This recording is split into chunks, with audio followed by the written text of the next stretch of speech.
Snowflakes clung to my windshield as the car coasted into the narrow parking lot behind the tiny West Virginia diner. The air smelled like frost and firewood. Inside, the windows glowed with soft yellow light, blurred by condensation and time. We sat in the car, unmoving. The engine was off. Silence filled the cabin. I turned to him. His breath was steady, his eyes scanning my face like he was searching for something he didn't want to name. "I shouldn't feel this way," I whispered, my voice barely audible beneath the ticking of the cooling engine. He didn't answer. He just looked at me. For a moment, everything else dissolved. The snow, the broken-down car, the motel key in my purse, even the ring on my finger, all of it fell away. Our faces were inches apart. I felt nothing but the pause, the anticipation, the question hanging in the air like held breath. Then headlights swept across the lot. I pulled away. The moment shattered. And this is how it really began. Before I begin the story and tell you how everything really happened, answer this question: do you agree that everyone deserves a second chance after cheating? We left Asheville at 7 a.m., trunk packed with duffel bags and half-wrapped Thanksgiving gifts. He insisted on driving. Said it was better than letting me go alone, especially with the storms creeping across the Appalachians. My fiancé was supposed to come, but something came up with work. Something always came up with work. The plan was to get to Pittsburgh before nightfall. What actually happened unraveled in ways I never imagined. We cruised through the Blue Ridge Mountains, winding along fog-draped highways. I stared out the window most of the time, pretending to scroll my phone while actually rereading texts I never answered. He filled the silence with stories, some I'd heard before, others I hadn't. Childhood memories. That one time he and my mom got stuck in Knoxville. A failed attempt at Thanksgiving deep frying. I smiled politely. Laughed at the right parts. But my mind wasn't fully there. Somewhere outside Roanoke, he pulled into a Cracker Barrel. "I need coffee." "You?" I nodded. Inside, the warmth hit like a blanket. The smell of maple syrup and cinnamon biscuits drifted through the air. He ordered black coffee. I picked at a bowl of fruit. Neither of us mentioned my fiancé. At the table, he looked at me and said, "You okay?" "Yeah. Just tired," I answered too quickly. He didn't push. Back in the car, we hit traffic. Then rain. Then, just outside a tiny exit near Oak Hill, the engine sputtered. A hard jerk forward. Dashboard lights lit up like Christmas. "Great," he muttered, pulling over. We tried calling roadside assistance. No service. The gas station down the road was closed. The one mechanic shop had a handwritten sign on the window, "Closed until Monday. Happy Thanksgiving." We were stuck. That's how we ended up at the only motel in town, a faded brick building with flickering neon signage and a front desk that smelled like pine sol and stale tobacco. "One room left," the clerk said. 2 beds. We didn't argue. The room was clean enough. Beige curtains, floral bedspreads, a box TV bolted to the dresser. He tossed his bag on one bed. I took the other. Neither of us mentioned the awkwardness. Instead, he suggested grabbing dinner while we waited for the tow in the morning. We walked to a nearby diner, the kind that probably hadn't changed since 1974. Linoleum floors, red vinyl booths, waitresses with tired smiles and names like Linda and Karen. We ordered burgers, fries, sweet tea. We didn't talk much at first. Then something shifted. Maybe it was the quiet. Maybe it was the isolation. Or maybe it was the way he listened, really listened, when I finally opened my mouth. I told him things I hadn't told anyone. How I felt more like a shadow in my relationship than a person. How I sometimes stared at myself in the mirror and saw a stranger. How the wedding planning felt more like logistics than love. He didn't give advice. Just nodded. Sometimes that's enough. Afterward, we walked back to the motel under thick clouds and silent streets. I looked up and realized the stars were missing. Everything was swallowed by sky. Inside the room, he turned on the news, then muted it. I sat on my bed, flipping through channels. Nothing felt real. Not the snow starting outside. Not the orange motel light washing across the room. Not even the man sitting a few feet away who, until now, had always been just my stepfather. I tried calling my fiancé again. Straight to voicemail. Later that night, I found an old photo stuffed into my coat pocket. A small square print. It wasn't mine. In it, my fiancé stood beside a woman I didn't recognize. They were laughing, mid-motion, heads tilted toward each other. It didn't look staged. It didn't look innocent. I didn't know where the photo came from. Or how it ended up with me. I sat there, holding it in my hands, heartbeat pounding in my ears. I didn't sleep much. The next morning, the car was still dead. The mechanic wouldn't be in until evening. So we wandered. The town was small. A single main street. An antique shop filled with dust-covered clocks. A general store selling snow globes and peanut brittle. An old woman selling knitted mittens on her porch. Somewhere between the third shop and the coffee stand, he made me laugh. Not out of politeness, but genuinely. It had been a while. We kept walking, ending up at a hilltop viewpoint the locals called Angel's Rest. It overlooked bare trees and faded rooftops. The wind cut through my jacket.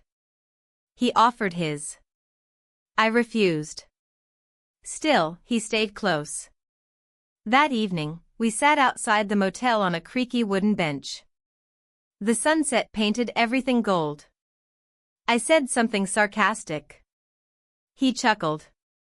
I looked at him longer than I should have. And that's when it happened. That moment. The silence. The closeness. The almost. But then the headlights came. And everything snapped back into place. The spell broke. We stood. He coughed. I muttered something about needing water. We went inside. That should have been it. But as I reached into my purse to grab my key, I looked up and froze. Parked across the street, behind the diner where we'd eaten just hours ago, was a black Jeep. And I knew that Jeep. It belonged to my fiancé. But a blink later, it was gone. I stood frozen in the motel hallway, key in hand, eyes fixed on the spot where the black Jeep had been. For a second, I questioned myself. Had I really seen it? It could have been any Jeep, right? But my stomach knew better. That model. That dented bumper.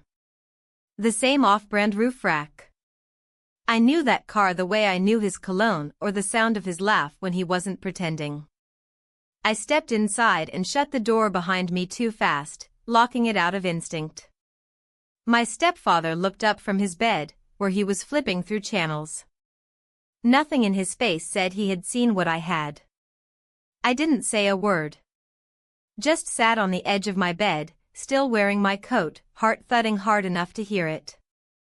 The next morning, neither of us said anything about the night before. He offered me the first cup of motel coffee, watery and bitter. I took it like it was medicine. The mechanic was still a no-show. Supposedly delayed by a family emergency, or maybe the holiday traffic. Either way, we were stuck for another day. Rather than sit around in the motel, we started walking. The sky was overcast, threatening snow. There was nothing glamorous about this town, but it had a kind of quiet charm.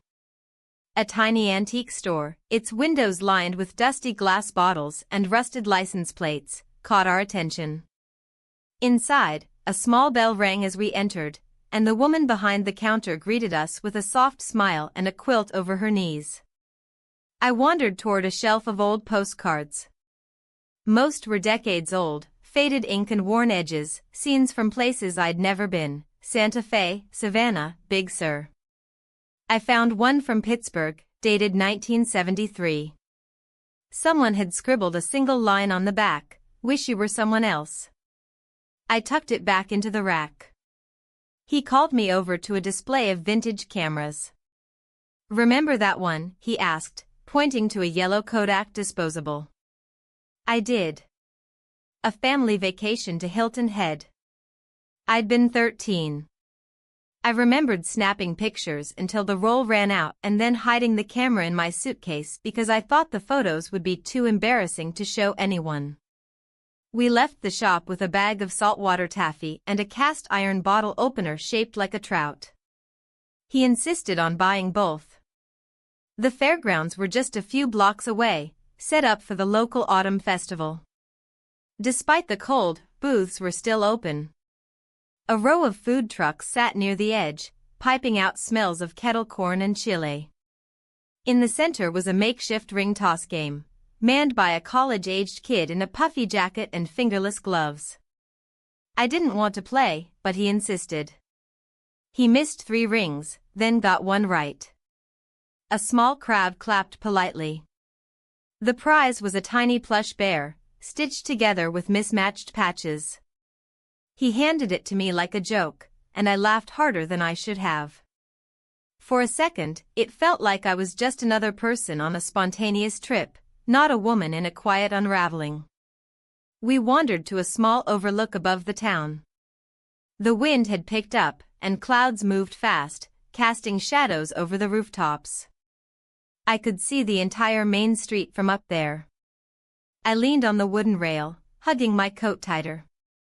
"I don't know why it's easier to breathe out here," I said aloud, mostly to myself. He was quiet for a beat. Then, softly, "Maybe because no one's looking." We didn't look at each other. Later, at the motel, we sat on the porch swing, each holding styrofoam cups of coffee from the gas station down the road. The light was soft, the kind that makes everything feel like a memory before it even happens. A truck rolled by. Then silence again. I turned toward him. "Do you think this, whatever this is just the road talking?" I said, barely above a whisper. He looked at me for a long time before answering. "I think sometimes the road strips things down. That's not always a bad thing." He didn't reach for me. I didn't lean in. But the space between us was heavy with something unsaid. He broke it first, standing up to stretch. "Should probably call that mechanic again." I nodded, not moving. That evening, we went back to the diner. The same booth. The same waitress. She even remembered our order. It felt surreal, like we'd become locals in less than 24 hours. He made a joke about our anniversary dinner. I rolled my eyes but didn't correct him. Halfway through our meal, I caught myself watching the window more than my plate. And then it happened. We were walking back to the motel, the bear tucked under my arm, the sky now glowing faint pink with the last of the light. He stopped walking. I turned. There it was again. That pause. The one where everything else fades. Where time seems to inhale and hold its breath. And then we kissed. No one spoke. No one smiled. It wasn't soft or dramatic. It just was. We kept walking, slowly, like nothing had happened. But everything had. At the motel, I excused myself to the vending machine. I needed a moment. Just a second away from it all. I pushed quarters into the slot, trying to act normal. A bag of pretzels dropped. When I turned to head back, I stopped. Parked half a block away, half hidden behind a beat-up pickup, was the black Jeep again. This time, there was no doubt. The plate was identical. A small Pittsburgh Steelers decal in the window. It was him. But he wasn't inside. The car was empty. Engine off. Windows fogged slightly from the cold. I looked around. No one. I walked slowly back to the room, blood pounding in my ears. I didn't say anything. Not yet. But I knew now. He had followed us. I didn't sleep much that night. I kept replaying everything, the Jeep, the kiss, the silence afterward, the creeping weight of what we had crossed into. Every shadow outside the motel window looked like a figure. Every distant engine sounded like his. The heater coughed and rattled, but it didn't make the room feel any warmer. By sunrise, the mechanic finally called. He'd be there in 2 hours. We packed quickly. I threw the bear into my tote bag without looking at it. My hands shook while zipping the suitcase. We were back on the road before 9 a.m., headed north toward Pittsburgh. It should have been a relief. But something had shifted. The car felt smaller. The road stretched longer. He tried making light conversation, pointing out road signs in small towns, but it didn't land the same way. We both felt the weight of something between us now, something that neither of us could name out loud. About an hour into the drive, snow began falling.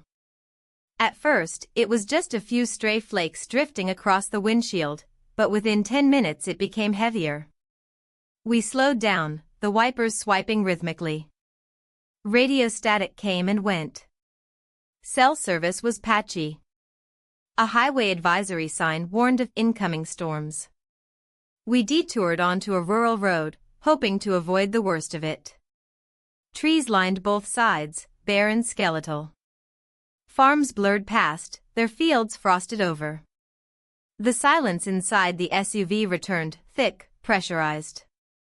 Eventually, we pulled into a small gas station with a faded Shell sign, just outside of Zanesville. It had one working pump and a convenience store that looked like it hadn't been updated since the early 90s. Inside, it was warm, cluttered with racks of stale snacks, hunting magazines, and cheap wool gloves. I stood by the coffee machine, watching the slow drip of the burnt liquid into a paper cup. He stood behind me, close but not too close. The tension wasn't physical. It was in the not speaking. The quiet awareness.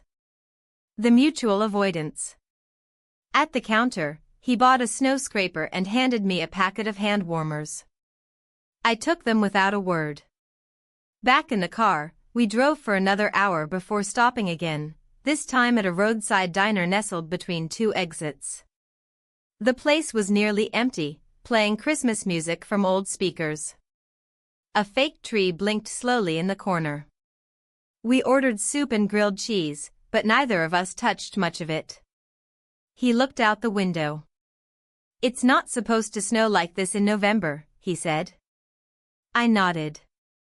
Outside, the sky was thick and gray, swallowing any sign of the sun. The snowfall was steady now. It layered everything in white. The trees. The signs. The shoulders of the road. I pulled my sleeves over my hands, trying to stop the shaking that hadn't left me since the night before. He asked if I was cold. I said I wasn't. After the meal, we walked back to the car in silence. We didn't touch. We didn't look at each other. The tension was building again. Not explosive. Just quiet pressure. Like a snowdrift growing by the second. The road narrowed as we approached Akron. Visibility dropped. We passed an overturned pickup near a guardrail and decided to stop for the night. We found a rest stop just before dusk. It wasn't much, just a parking lot with a bathroom building and a vending machine under a flickering light. We parked and let the engine run for warmth. Inside the SUV, he reached into the back seat and handed me his jacket. I hesitated but took it. It smelled faintly like pine and clean soap. I leaned against the cold window, eyes heavy. He turned off the radio. Snow tapped against the roof like fingers. We said nothing for a long time. Then we kissed. The moment passed. We sat still. Not speaking. Not moving. Eventually, he cleared his throat and started the engine again.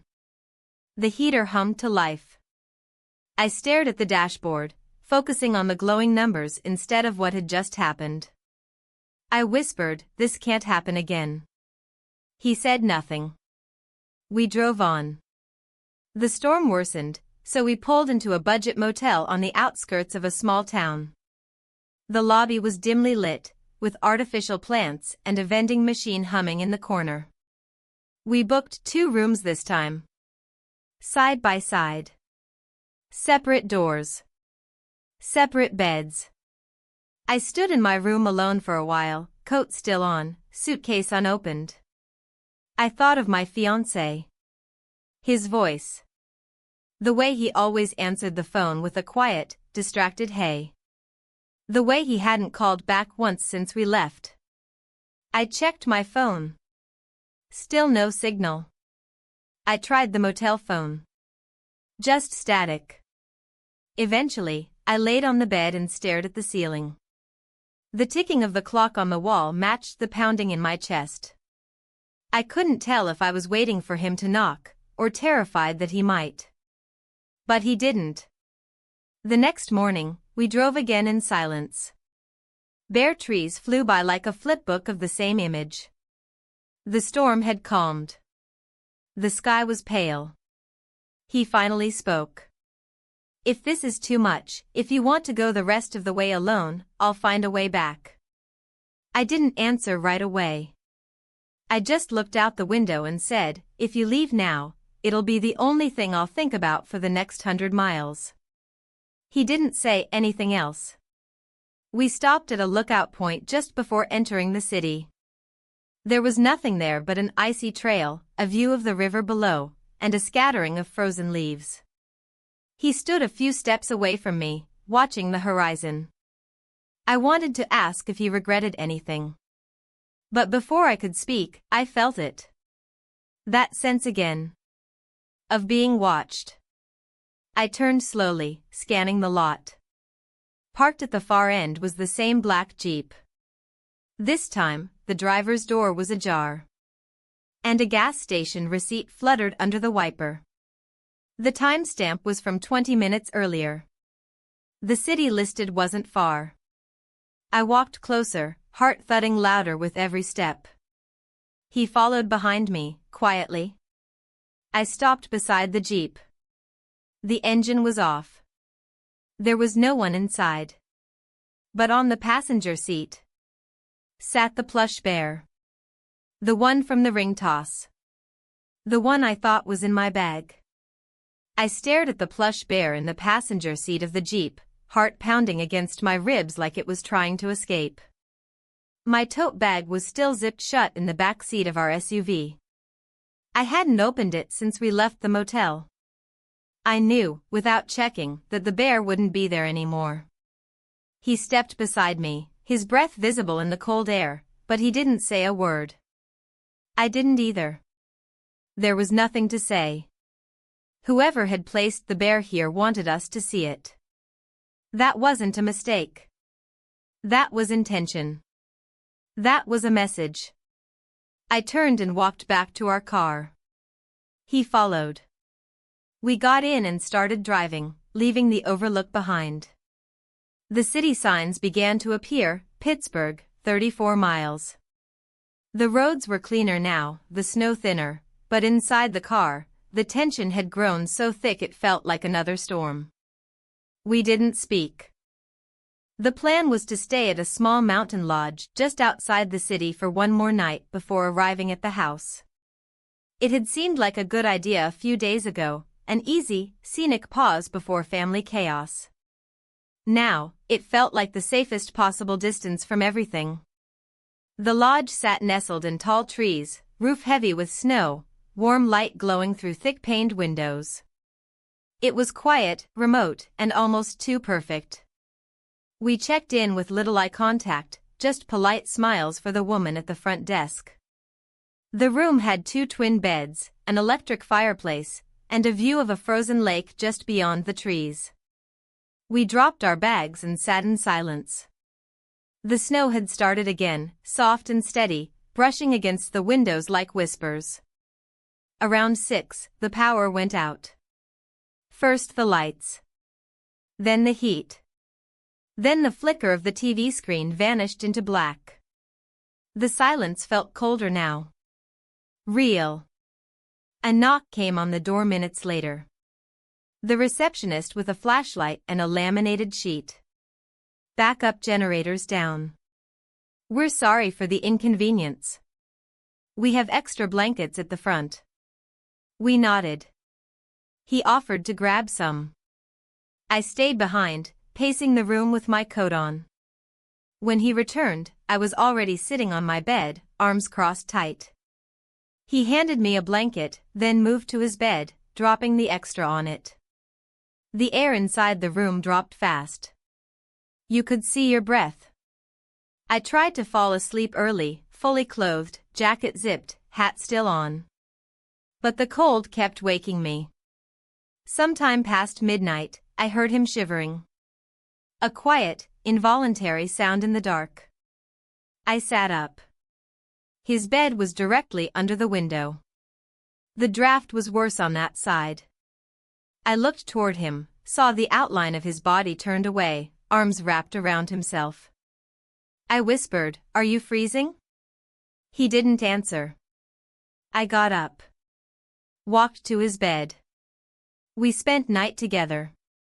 In the morning, neither of us acknowledged it. We got dressed in silence.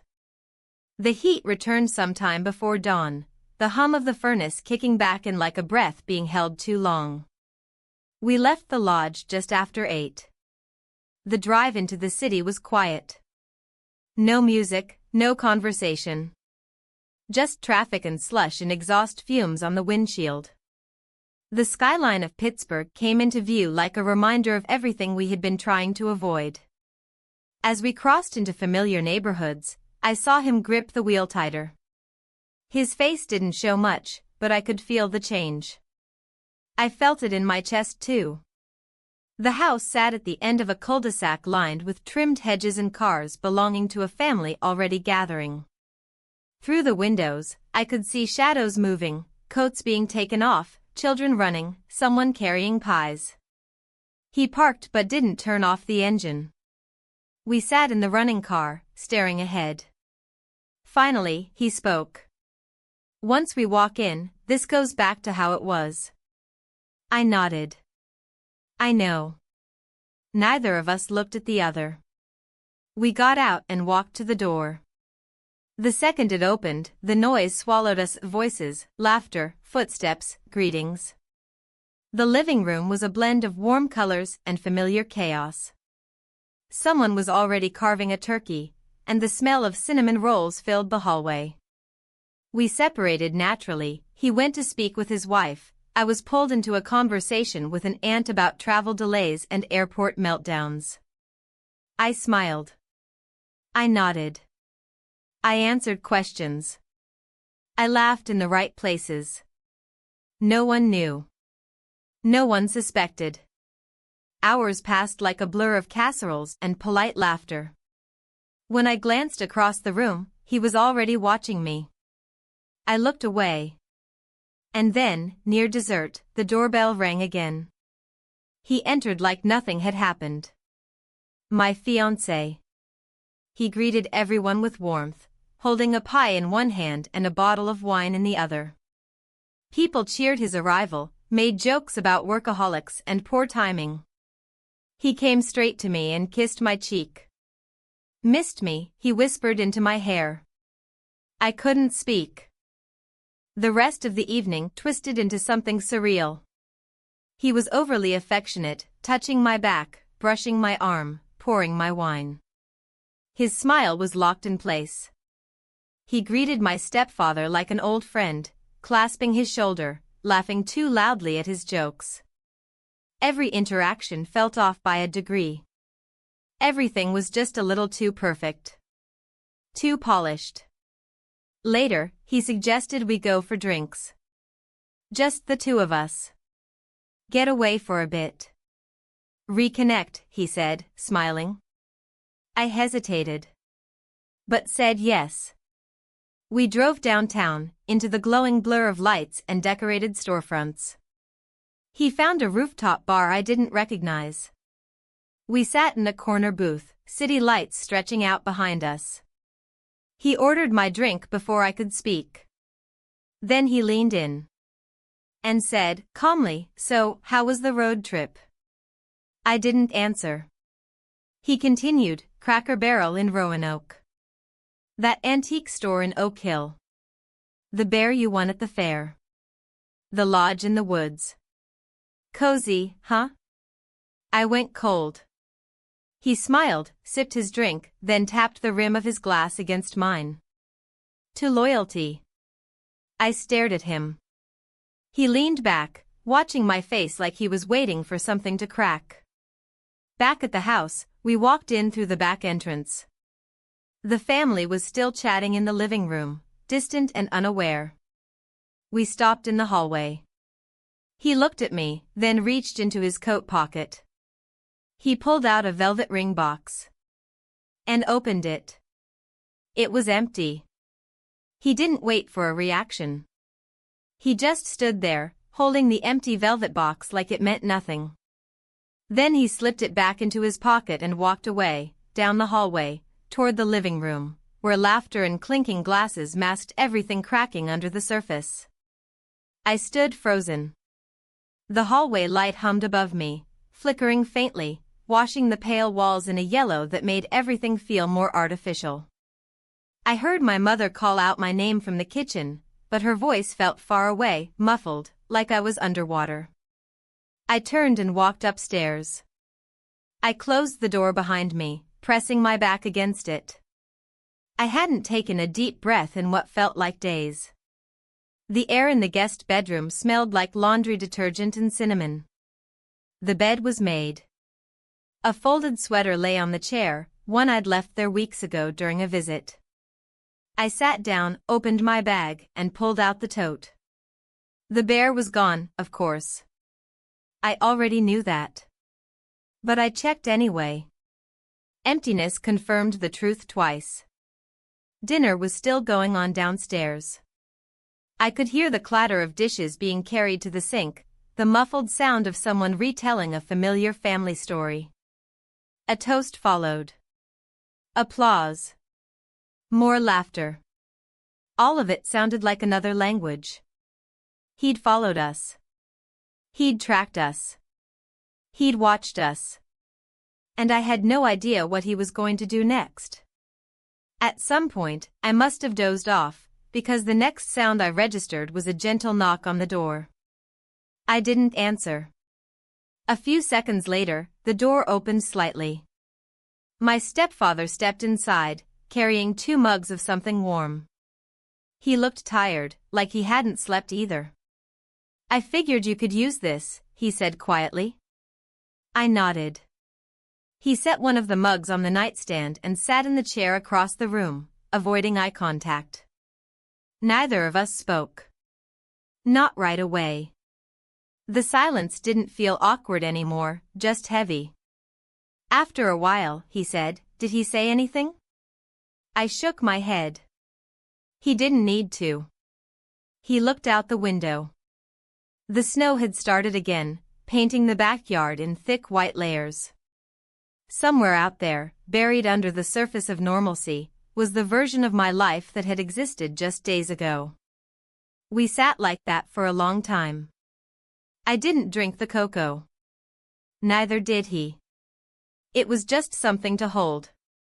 Eventually, my mom knocked and called us downstairs for breakfast. I didn't want to go, but I did. The kitchen was bright and loud. Kids were already dressed in matching pajamas, cartoons playing in the background. My mother moved like a whirlwind, flipping pancakes, pouring orange juice, laughing at something her sister said. My fiancé sat at the counter, buttering toast like it was any other day. He looked up and smiled when he saw me. I nodded and sat down across from him. He slid the jam jar toward me. Casual. Effortless. But his eyes never stopped watching. My stepfather entered a minute later, greeting everyone with his usual charm. He and my fiancé shook hands again. It made my stomach turn. The entire breakfast passed like a performance. Every smile rehearsed. Every comment filtered. I excused myself and stepped out onto the porch. The cold hit me instantly, waking every nerve. I stood barefoot in socks on the wooden boards, arms wrapped around myself. A few seconds later, I heard footsteps behind me. He followed. He lit a cigarette. I stared at it. "You don't smoke," I said. He didn't answer.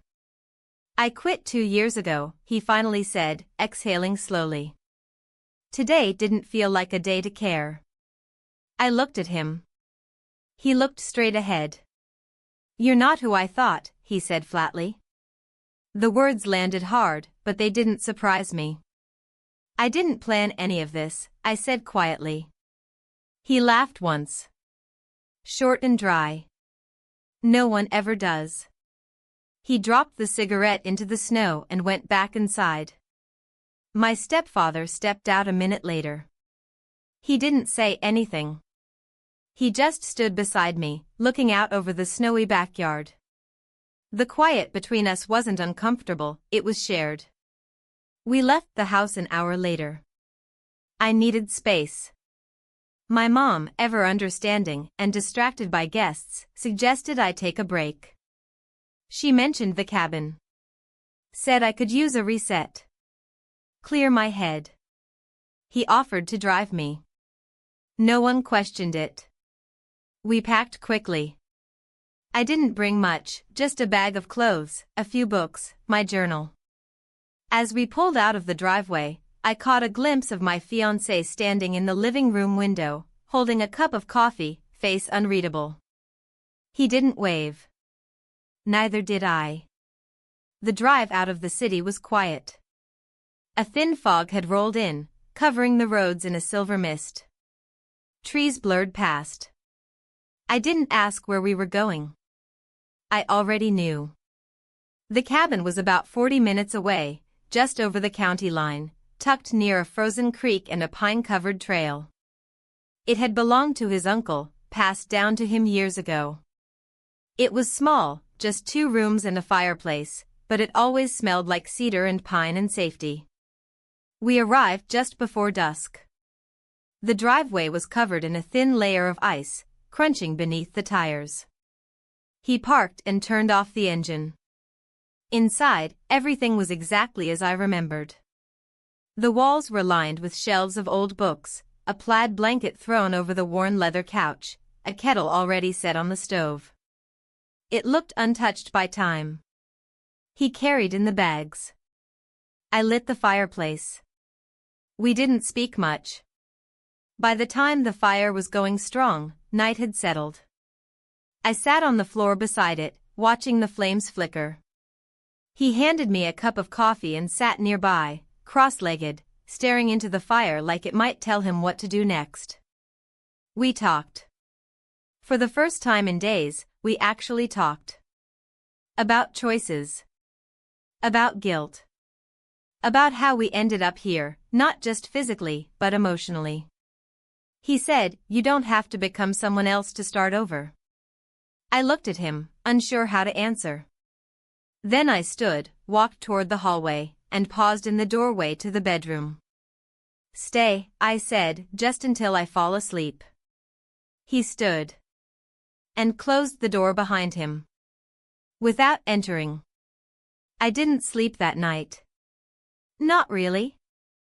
Even with the door closed, even with the fire slowly dimming in the other room, my mind was loud. I lay still, eyes open, watching the shapes of pine branches sway against the moonlit window. Every creak in the woods sounded like a footstep. Every gust of wind outside scraped against my nerves. I kept thinking about the empty ring box. And the bear. And the look in his eyes on the porch when he said I wasn't who he thought. At some point, I sat up and started packing. Not everything, just enough. I stuffed my journal into the bottom of the duffel, wrapped my coat around my waist, shoved my charger and toothbrush into a side pocket. When the firelight disappeared from under the door, I stepped out. The cabin was silent. He wasn't on the couch. The mug he'd left behind was empty and cold. A book was open beside the blanket, spine bent, unread. A note sat on the counter. It read, "Went for a walk. Back soon." But he didn't come back. Not by sunrise. Not an hour later. Not after I'd boiled water, made coffee, poured it into 2 mugs, and watched mine go cold untouched. I checked the bathroom. Nothing. Then I opened the front door. The car was gone.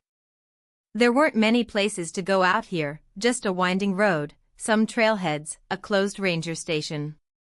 Still, the air outside had that hollow stillness of being left behind.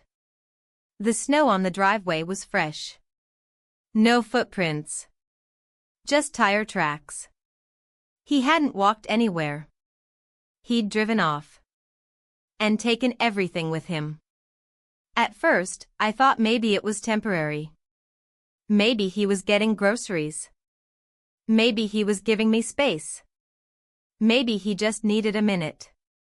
But minutes turned to hours. And the silence didn't feel temporary anymore. I waited until noon. Then I zipped up my coat, grabbed my bag, and started walking. The cold cut through everything. There was no cell signal. No traffic. Just trees. Miles of them. I followed the curve of the road, hoping it would lead to something. Anything. After maybe an hour, a pickup truck passed by. I waved.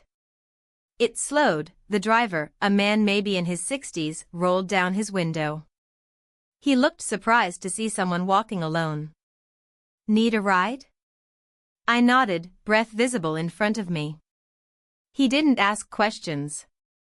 I didn't offer any. He dropped me at a gas station near the edge of town. I thanked him, stepped inside, and finally found enough signal to open a rideshare app. The screen froze twice before processing, but it worked. I asked for a ride back to the house. The car arrived 40 minutes later. The driver didn't say a word the whole time. When I finally stepped back into the city, the noise was jarring.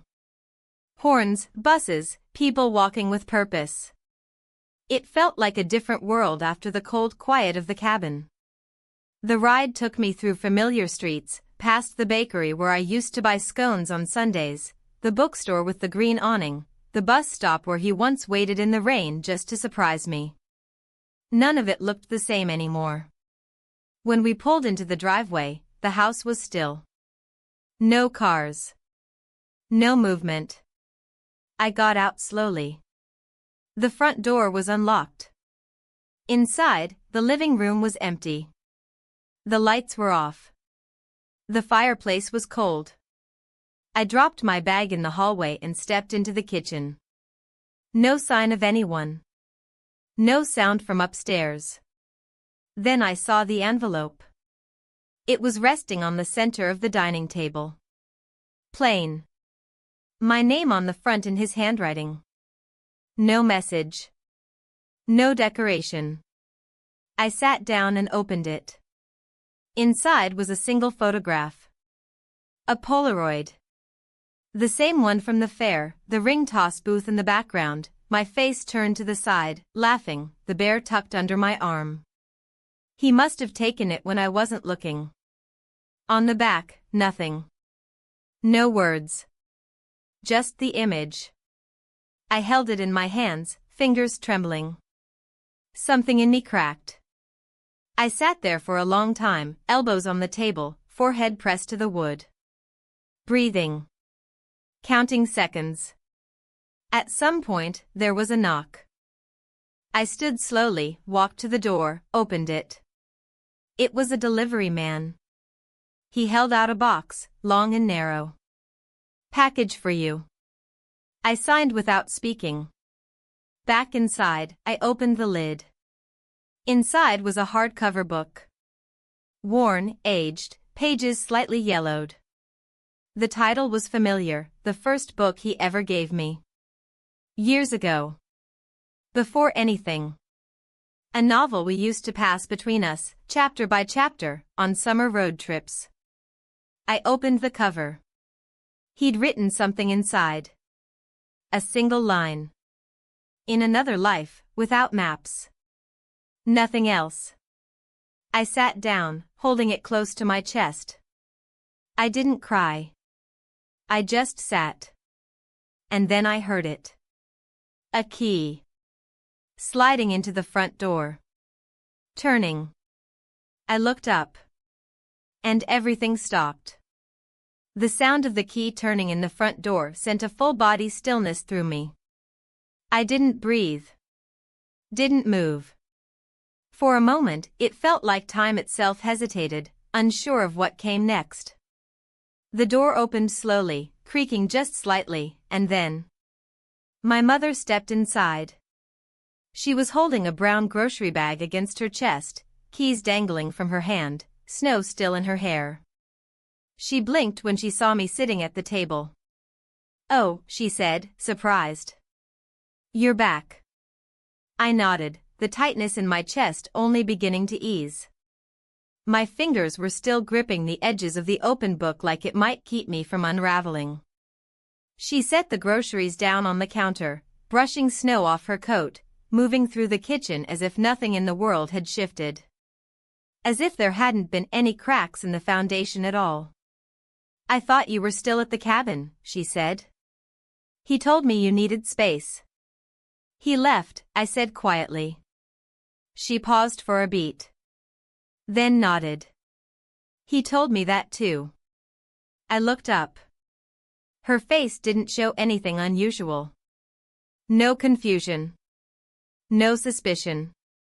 Just a kind of tired calm, like someone who'd already made peace with something hours ago. I stood and walked to the hallway, half expecting to hear movement upstairs, the familiar creak of someone shifting their weight, the sound of a suitcase zipper. But the house was silent. He wasn't here. Not my stepfather. Not my fiancé. I turned toward her. "Where did he go?" She turned around from the sink. "Who?" "The one who drove me there. The one who didn't come back."